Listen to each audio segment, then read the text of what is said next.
Hello everybody, Master Mason Michael here. It is a cool but beautiful sunny morning here in Northern California where I am located. And this morning I reread this book by Frater X. This is his pseudonym, The Secret War Inside Freemasonry. It's very interesting. And I'm also reflecting on, we had a school of instruction last night that was not well attended by our two neighboring, very membership challenged and income challenged local lodges. And which is why I took another look at the Secret War Inside Freemasonry book, because Frater X discusses what may be sort of a root cause that I suspect may have begun as early as the early to mid 1800s, maybe even a little prior to that. But those of us that follow I call mystery history, that seems to demonstrate that there is a period of repeating cataclysm that occurs, and that each time there is a societal and technology reset that occurs. And that this most recently happened perhaps in 1796, and the cleanup finished in about 1845, or I rather prefer the idea that this most recent cataclysm was in 1845. We see evidence of this in buildings in San Francisco, for example, which I am relatively near, so I have seen these buildings that appear to have been buried up to the top of the first floor in dirt. This subject often goes popularly under the name of mud flood, although nobody actually believes it was a flood of mud, nor does it appear to have been a liquefaction event. Liquefaction creates crooked buildings. This really looks like dirt was dumped on cities like San Francisco, Cincinnati, Moscow, London, and not over the entire city, but over in different areas, and not over the entire realm of the earth, but in different areas all around the earth. I have my own theory on what happened. I don't want to get into that right now. But suffice to say that, we see buildings buried at the top of the first floor, and they either cut pathways down to the original front door, or they abandoned the original front door and put stairs up to a second floor window where they put in a door. And now people on YouTube are making a hobby out of going down into these so-called basements and filming the original front door and front room windows 10 feet underground. And historians would have us believe that this is because of cultural layers. That's what the term is, that people were too lazy to sweep the sidewalks, so the dirt just built up 10 feet deep. Nobody actually believes this, and yet whatever happened has been completely written out of our history. And we know how old these buildings are, so we know roughly, about when this cataclysm occurred.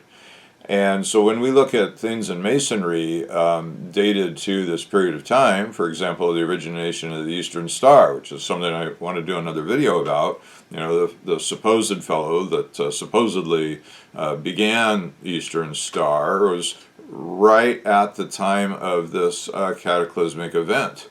So anything that we look at historically that occurs in the early to mid 1800s, I'm highly suspect of, because it appears to be a time when our history was being rewritten, and there was a new paradigm being forced upon the human population. There are history researchers which suggest that the massive ancient buildings that became insane asylums in the mid-1800s were to basically jail people that wouldn't go along with the new paradigm of hiding the fact that cataclysm occurred and hiding the history that came before it and the rewriting of history and the new paradigm that was to follow. This all sounds pretty wacky, and I've watched a lot of these videos for, probably 8 or 10 years. I've been exposed to a lot of it. I think there's a lot of validity to it. There's a lot of evidence to show that something happened that has been written out of our history. So, I think what's going on in Masonry today is a combination of factors. One is a challenge of modern Freemasonry is certainly predicated on income. It was certainly especially today, income of our members. The young guys that should be coming into lodge, they're full time just trying to survive and raise a family. And there doesn't seem to be relevance in Masonry for them anymore. Maybe 100 years ago or even 50 years ago, if you wanted to be part of the business community in your local area, there were only a few different organizations you might join to be hanging out with the other top business people. And Freemasonry was one of them. So from a business perspective, political and social perspective, Freemasonry had relevance. It doesn't have that relevance anymore. And if you want to hang out with other business people in your local community to further your own business interests, it seems like Rotary or Lions are probably better placed for that. And then they are actually philanthropies. Masonry is not a philanthropy. Masonry, successful lodges that have some money, they do some philanthropic work, give out some scholarships, support the local volunteer fire department, the local kids' ball clubs or whatever. But that is not our focus. Masonry's focus really is supposed to be about the betterment of man. So the other challenge with modern Masonry is income of the lodge itself. We see a lot of Masonic buildings today that were built in the 60s and 70s that were designed to survive off of membership dues when Mason clubs, if you will, lodges, had hundreds of members and, significant size of gatherings. So they have big parking lots, big buildings, and no rental spaces. So those buildings today are all failing one by one, as the only successful lodges today are those that have a lodge upstairs and retail income generated from shops downstairs. But I think another aspect is a loss of our ancient mystic connection that Masonry, I believe originally has at its root. Today, and not just today, I think for quite some time, people have joined. First, they get the 3 degrees. Their buddies in the 3 degrees invite them to the appendant bodies. They go there. They collect all the York Rite degrees. They collect all the Scottish Rite degrees. They do AMD and the Rosicrucian Order. And from what I'm reading, I guess there's hundreds and hundreds of these groups. So I think I'm a member of the main ones, which are, I don't know, maybe a dozen, but I guess there's just a ton of them out there. And so it had been, I think, in the past, a little bit of a hobby for people to just go collect all these membership cards. But today, I think it's a very small subset of Masons that are interested in pursuing that have the time, money, and inclination for it, the gasoline to go drive to all these meetings. So that is, and I don't even think that's the issue here. The issue really is at the Blue Lodge level. We've lost relevance, and people just don't have the time to dedicate to it. I've always said that my hierarchy of life's, the things that are important to me is family first, work second, and, family first, family and friends, work, play is down at the bottom. A lot of people put faith at the top, but I live my life as faith being a constant 100% of the time thing, so it doesn't need to go in that hierarchical order of things. But I put Masonry kind of down at the play end of things. It's not about family, and there's friends in Masonry. If one of them call and need my help, I'm certainly going to drop whatever I'm doing and go help them as I would any friend or family member. But work is right up there above everything else, and I think you could agree with me at the other end of this camera that we're all struggling with money right now. So I think another aspect, though, is loss of fidelity. I have experienced this myself this last year, and I might talk about it more. I'm still kind of processing it. I really had this altruistic idea that Masons aspired to attain a higher level. Of course, from my talking about philosophy that's not accurate language at all. There is no higher level of spiritual awareness. But I think people who haven't been enlightened, they do us, That's why I thought people got into Masonry with the hopes of attaining, some spiritual knowledge, or increasing their awareness as a human being and their spiritual connection with the divine. And in that process of behaving with integrity. And I had this idea that brothers, if you will, brothers take care of brothers above anything else. If a brother does a good job even, you're going to take care of him. And if a brother needs help, even if he hasn't done a good job, if he needs help, he's a brother. We're all on the level, and we take care of him. And turns out that's not really the case. I think that what we find in Masonry is men behaving like men do everywhere. And they haven't really been exposed to how to actually put into practice integrity and spiritual growth and inner growth. Masonry points to this very clearly, but in the Blue Lodge level, while we swear that we're going to take care of our brother and that we're going to aspire to be better men, well, there's no education on how to actually put that into practice and go about doing it. So, boy, rereading Frater X's book, The Secret War Inside Masonry, is a real eye-opener. It suggests that, something that I have thought about, that Masonry could be one of the forgetting mechanisms that was put in place on the planet after one of the more recent cataclysms, probably the one that happened in the early 1700s, because we know that the date of the official start date of modern Freemasonry was 1717, even though we have historical records that go far back before that. So that's right in a period of cataclysmic rewriting of history period. So makes one wonder, was that codified at that time to be one of the forgetting mechanisms? And by that I mean something that looks on the surface like it's truth and teaches real lessons about human nature and history, but in fact is an obfuscation, a method of hiding what happens, so people believe, must be what's real and what's really important, and don't look behind to what actually had happened before it. That's a possibility. It's also a possibility that I have wondered, and rather more choose to believe, that Masonry exists as a message in a bottle, hiding information prior to that cataclysmic period in the rewriting of human history, hiding it in plain sight in allegory and symbols for a future enlightened age to recognize it and refine this information.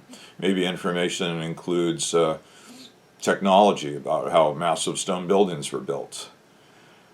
But then reading The Secret War Inside Freemasonry again makes one wonder what's really afoot. There does seem to be some obfuscation that's gone on. Then I look at Wilmhurst, here, The Meaning of Masonry. This is a modern reprint of his book, of course, a glossy cover, but it was originally written, I believe, 1922. My copy is 2007. Looks awfully clean for 2007. Guess I haven't opened it too many times. It says Walter Leslie Wilmhurst lived 1867 to 1939, so he's right there in that mystery period. And I just I put a couple of bookmarks in here just for a couple of things that he had to say about Masonry. To sum up the import of the teaching of the 3 degrees, it is clear, therefore, that from grade to grade the candidate is being led from an old to an entirely new quality of life. He begins his Masonic career as the natural man. He ends it by becoming, through its discipline, a regenerated, perfected man. To attain this transmutation, this metamorphosis of himself, he is taught first to purify and subdue his sensual nature, then to purify and develop his mental nature, and finally, by utter surrender of his old life and losing his soul to save it, he rises from the dead a master, a just man made perfect, with larger consciousness and faculties, an efficient instrument for use by the great architect in his plan of rebuilding the temple of fallen humanity, and capable of initiating and advancing other men to a participation in the same great work. I'll skip ahead here. The very essence of the Masonic doctrine is that all men in this world are in search of something in their own nature which they have lost, but that with proper instruction, by their own patience and industry, they may hope to find. Its philosophy implies that this temporal world is the antipodes of another and more real world from which we originally came, and to which we may accelerate our return by such a course of self-knowledge and self-discipline as our teaching inculcates. It implies that this present world is the place where the symbolic stones and timber are being prepared so far off from that mystical Jerusalem, where one day they will be found put together and collectively to constitute that temple which even now is being built without hands and without the noise or help of metal tools. And then jump over to here. He quotes, just a glance here, the Masonic doctrine of the center, or in other words, the Christian axiom that the kingdom of heaven is within you, is nowhere better stated than by the poet Browning. Truth is within ourselves, it takes no rise from outward things, whatever you may believe. There is an inmost center in us all, where truth abides in fullness, and to know, rather consists in opening out a way, whence the imprisoned splendor may escape, than in effecting entry for a light, supposed to be without. Brethren, may we all come to the knowledge how to open the lodge upon the center of ourselves, and so realize in our own conscious experience the finding of the imprisoned splendor hidden in the depths of our being, whose rising within ourselves will bring us peace and salvation. And then finally, just another quick quote.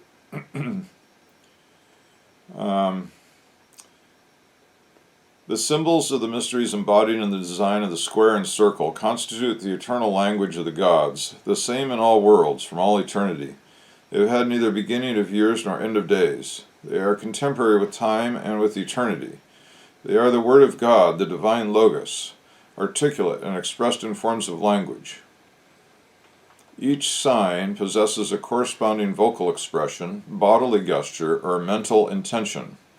This fact is of great importance to the student of the wisdom, for in it rests the main reason for secrecy and the intense watchfulness and carefulness of the stewards of the mysteries, lest the secret doctrines find expression on the lips or through the action of unfit persons to possess the secrets. For the secret power of the mysteries is within the signs. Any person attaining to natural and supernatural states by the process of development, if his heart be untuned and his mind withdrawn from the divine to the human within him, that power becomes a power of evil instead of power of good. And I don't wonder if this is what's happening generally in society and within Masonry. I mean, having experienced it myself this last year, with great surprise. My emails to those involved were just so fraught with distress that I just couldn't believe that Masons, men of intellect, of reason, and of spiritual discourse would behave in such a way. And now I don't intend to get political here, but I'm in the state of California, and our governor espouses belief about, you'll excuse this controversial topic. I'm afraid to even use the word for the Google algorithm to shun me, G-U-N-S. So he seems to be of the opinion, and many people in the state are, that if we restrict the ownership of these tools from law-abiding people that should have them, but if we restrict their ability to have them, that somehow that is going to decrease crime and the use of these things in negative and very destructive ways by bad people. And any intelligent person just has to laugh at the ridiculousness of the logic of this. I just can't imagine that any person who's been to college, who, has spent some time and careful thought over a variety of subjects, would actually believe that this has relevance or that there's any truth behind this at all. I mean, criminals are criminal by definition, right? They're not going to follow the rules. And the law-abiding people are the ones that should be able to protect themselves from those criminals. And yet they're going to take the tools away from the law-abiding people. I think that, well, to give it a name, I think it's Satan, if you will. I think there's an evil influence on the planet that is affecting the minds of, well-intentioned people. I am convinced the governor of our state actually believes in his heart that this is the right course of action. I don't think that he is probably secret believing, yeah, we should let all the legal people have these tools, but I'm going to fulfill an agenda that, I'm in a secret club of people that we've decided this is what we're going to do, even though in my heart I know it's not right. No, I think he actually believes he's doing what's best for society. And there has to be like some kind of effect that's going on, some kind of destruction of, I don't know, mental capacity or thought process or belief system that's going on at a root level. I would say it's the expression of the divine, of divinity, because that's all that we are. Everything that we experience, everything we think, everything that we see is actually an expression of the one divine originating source that is pure love and pure potentiality. That I just think that there's a negative agency involved with affecting this expression, so that in people like that, they believe they're doing the right thing when it's just patently foolish. And I think maybe that might be the same kind of influence that might be going on in Masonry, where we take good men that should be very spiritually based and really believe in the concept of brotherhood and taking care of brothers, and yet their actions are different. And I think that in their hearts and in their minds, they actually do believe they are doing the right thing. And I think it's a very similar, I don't know, can't think of a good word, but like a change, if you will, of the uprising of the divine energy. It's being, somehow altered, or not altered, but affected, so that these people believe that they're doing the right thing. So just rereading, and maybe I'll talk about it a little bit more. The Secret War Inside Freemasonry suggests that there is a similar thing that's been going on in Freemasonry for a long time. That, I'm not sure. I think the author thinks that there was actually a purposeful destruction of Masonry's original intent and meanings. But I wonder if it was so purposeful by the men who did it as much as the negative non-human alien agency. You could call it Satan or whatever. There's one researcher I watch calls it the penguins. You can call it anything you want, I suppose, but a negative non-human alien intelligence agency, which is affecting human minds and making us do things that are not within, what we, maybe our originating source would have done. I mean, historically. I think everybody watching this has got to admit that the wars that are being perpetrated on humanity right now, and certainly in the past, but we can look at what's happening right now today, they're just ridiculous. I mean, who really, if you've been to college, if you have a thinking mind, who would want to spend half, or I don't know what the number is, 3/4 of our world's wealth on killing each other? That's just patently foolish. We're all members of the same human species. We're stuck on a spaceship that's going endlessly in circles and not going anywhere. We should spend all our wealth, all our mental capacity, on improving our life, improving our gene pool, improving our ability to create food and fight disease, and just get along. And maybe in the process spend our wealth on exploring the inner planets and spreading the human species outside of the planet Earth, so that if this Earth gets destroyed by one of these major cataclysmic events, the human species continues. Well, anyway, I probably rattled on far too far. just rereading this book this morning sure got me thinking. And then our meeting last night, SOI, that's School of Instruction. We're half the important players didn't show up. The only people that showed up already know their work. And the people that need to do the work, they don't show, they don't call. And we see this all over. It's not just my lodges. This is going on all over. The lodge I'm currently a member of, it's nip and tuck whether we'll be able to have a lodge next year because we just don't have enough people. I have a plan.